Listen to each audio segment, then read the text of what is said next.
চেতনা। ফিরে এলাম বিরতির পর। আজকে আমরা আলোচনা করছি নি রিপ্লেসমেন্ট নিয়ে এবং আমাদের সঙ্গে রয়েছেন প্রখ্যাত অর্থোপেডিক ডক্টর সন্তোষ কুমার। ডাক্তারবাবু, বিরতিতে যাওয়ার আগে হাঁটুর ব্যথা নিয়ে তো আমরা বেশ কিছু আলোচনা করলাম। এবার যেটা জিজ্ঞাসা করব, হাঁটুর ব্যথাটা যদি যখন অসহ্য ব্যথা হচ্ছে তখন কি টোটাল নি রিপ্লেসমেন্টই একমাত্র সমাধান? দেখুন, হাঁটুর অস্টিওআর্থ্রাইটিসের নানা রকমের স্টেজ থাকে। হ্যাঁ, মোটামুটি 3 রকমের স্টেজ আছে। Stage 1, 2 and 3। স্টেজ 1 হচ্ছে আরম্ভের দিকে স্টেজ, প্রারম্ভিক স্টেজ। স্টেজ 2 হচ্ছে মাঝামাঝি স্টেজ এবং স্টেজ 3 হচ্ছে অ্যাডভান্স স্টেজ। তো স্টেজ 1 আর 2তে আমরা কয়েকটা ওষুধ দিই, ফিজিওথেরাপি ইউজ করি এবং হাঁটুর মধ্যে একটা জেলির ইঞ্জেকশন দিয়েও ট্রাই করা যেতে পারে, এইসব ট্রিটমেন্ট আছে। যখন ওটা স্টেজ 3 হয়ে যায়, মানে যখন ব্যথা, স্টিফনেস, ইনস্টেবিলিটি, হাঁটুতে জোর না পাওয়া, যখন অ্যাডভান্স অস্টিওআর্থ্রাইটিস হয়ে যায়, তখন নি রিপ্লেসমেন্ট একমাত্র সলিউশন। কেননা এই যে কার্টিলেজ যেটা ক্ষয় হয়ে যায় সেটা কোনো ওষুধ দিয়ে আমরা ফিরিয়ে আনতে পারি না। যেরকম চুল সাদা হয়ে গেলে আমরা কোনো ওষুধ দিয়ে ওটাকে কালো করতে পারি না, কেননা কার্টিলেজের নিজস্ব রক্ত প্রবাহ নেই, ব্লাড সাপ্লাই নেই। তো যা ক্ষয় হয়ে গেছে ওটা ক্ষয় হয়ে গেছে, ওটা আমরা কোনো ওষুধে ওটাকে ফিরিয়ে আনতে পারবো না। তার জন্য ওই নি রিপ্লেসমেন্ট করতে হয়। আচ্ছা, তো এখানে আমি একটা প্রশ্ন জিজ্ঞেস করবো। সাধারণত তার মানে নিশ্চয়ই একটু বেশি বয়সেই নি রিপ্লেসমেন্টটা দরকার হয়, যেহেতু আপনি বলছেন ক্ষয় হতে হতে ব্যাপারটা আর্থ্রাইটিসের পর্যায়ে যায়। তো সেখানে আমি জিজ্ঞেস করবো যে বয়স্কদের ক্ষেত্রে এই নি রিপ্লেসমেন্টের কি ঝুঁকি থাকে কোনো? দেখুন, নি রিপ্লেসমেন্টের উদ্দেশ্য হচ্ছে টু গিভ পেইনলেস মুভমেন্ট। একটা ব্যথারহিত হাঁটা চলা করার একটা উদ্দেশ্য আছে, পেইনলেস মুভমেন্ট। আর এটা দরকার তখন হয় যখন মানুষের ওটার সব থেকে বেশি দরকার হয়। মানে ধরুন, when a person is professionally productive, socially productive. হ্যাঁ, মানে ধরুন আমি যেরকম বললাম যে কয়েকটা আর্থ্রাইটিস জন্মগত আর্থ্রাইটিস হতে পারে। হ্যাঁ, আমি কয়েকটা এক্সাম্পল দিয়ে আপনাকে বোঝাতে পারবো। আমি সব থেকে কম বয়সে যার নি রিপ্লেসমেন্ট করেছি তার বয়স হচ্ছিল 30 বছর। হ্যাঁ, আসানসোল থেকে একটা মেয়ে আমার কাছে এসেছিলো, তার জুভেনাইল রুমেটয়েড আর্থ্রাইটিস, 12 বছর বয়স থেকে তার আর্থ্রাইটিস শুরু হয়ে গেছে। তো 30 বছর বয়সে ওনার একটা নি আর একটা এলবো পুরো ফিউজ হয়ে গেছে। আমি নি রিপ্লেসমেন্ট করেছি আর একটা এলবো রিপ্লেসমেন্ট করেছি। তারপরে ওনার বিয়ে হয়েছে, তারপরে উনি চাকরি পেয়েছে, সব কিছু নর্মাল লাইফ এখন লিড করছে। 5 বছর এখন হয়ে গেছে।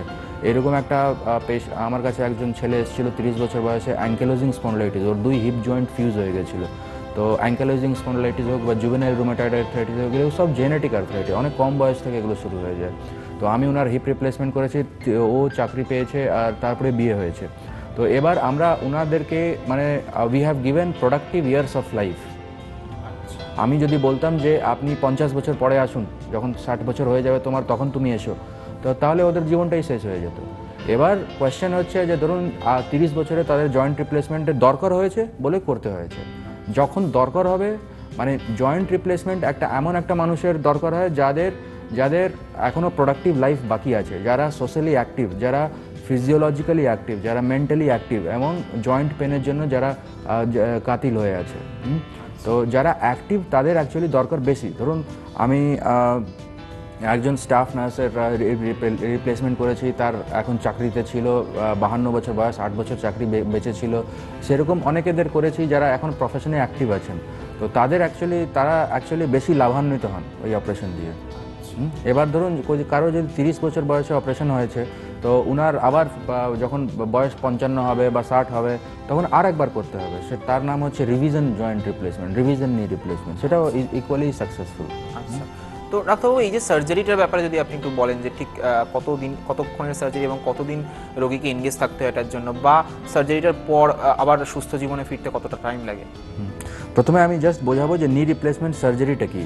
এটা আমাদের সুস্থ হাঁটু, তো এইখানে দুটো হাড়ের মাঝখানে সন্ধিস্থলে যে কার্টিলেজ আছে, সেই কার্টিলেজটা ক্ষয় হয়ে গেছে। এবার আমরা এই সারফেসটা যেটা ক্ষয় হয়ে গেছে সেটাকেই পাল্টে দিই। এটাই হচ্ছে নি রিপ্লেসমেন্ট। এখানে যে আমরা দেখতে পাচ্ছি এটা হচ্ছে উপরের হাড়, থাই বোন, এটা হচ্ছে শিন বোন বা নিচের হাড়। আর এখানে মাঝখানে যে কার্টিলেজ থাকে সেটা ক্ষয় হয়ে গেলে আমরা একটা নতুন সারফেস পাল্টে দিচ্ছি। এটা হচ্ছে ইমপ্লান্ট, এটা হচ্ছে নি রিপ্লেসমেন্ট ইমপ্লান্ট। এই দুটো জিনিস, এটা হচ্ছে নি রিপ্লেসমেন্টের ইমপ্লান্ট। এটা ফিমোরাল কম্পোনেন্ট, এটা টিবিয়াল কম্পোনেন্ট, আর এটা আমাদের হাড়। এখানে এসে এভাবে এটাকে সিমেন্ট দিয়ে বসিয়ে দেওয়া হয়, এটাকে নি রিপ্লেসমেন্ট বলা হয়। এই সার্জারিকেই নি রিপ্লেসমেন্ট বলা হয়।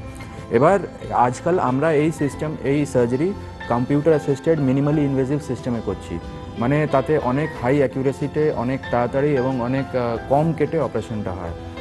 আজকাল আমরা সকালে অপারেশন করলে সন্ধ্যাবেলা একবার দাঁড় করিয়ে দিই, তারপরের দিন থেকে ওয়াকার দিয়ে হাঁটাই। দ্বিতীয় দিন কয়েকটা স্টেপ সিঁড়ি ওঠানামা, চেয়ারে বসা, কমোডে বসা এগুলো শুরু হয়, এবং তৃতীয় দিন ছুটি করে দিই। থার্ড ডে টোটাল 4 দিন হসপিটালে থাকতে হয়। তারপরে 1 সপ্তাহ পর আবার ড্রেসিংয়ের জন্য ডাকি, তখন সবাই সিঁড়ি উঠে নেমে গাড়িতে বসে আসে, আর 2 সপ্তাহ পর সেলাই কাটা হয়। এবার হাঁটা চলা যত মানে যার নি রিপ্লেসমেন্ট হয়েছে তিনি যত হাঁটবেন তত তাড়াতাড়ি রিকভার করবেন। তো অফিস যারা যান তাদের অফিস জয়েন করতে মোটামুটি 3 থেকে 4 সপ্তাহ মতন টাইম লাগে। আচ্ছা, তো ডাক্তারবাবু নি রিপ্লেসমেন্ট নিয়ে আমরা আরও কিছু প্রশ্ন আপনার কাছে রাখবো এবং তার উত্তরগুলো জেনে নেওয়ার চেষ্টা করব। তবে তার আগে আরও একটা বিরতির সময় হয়ে গেছে, ফিরে আসছি বিরতির পর, সঙ্গে থাকুন। চেতনা।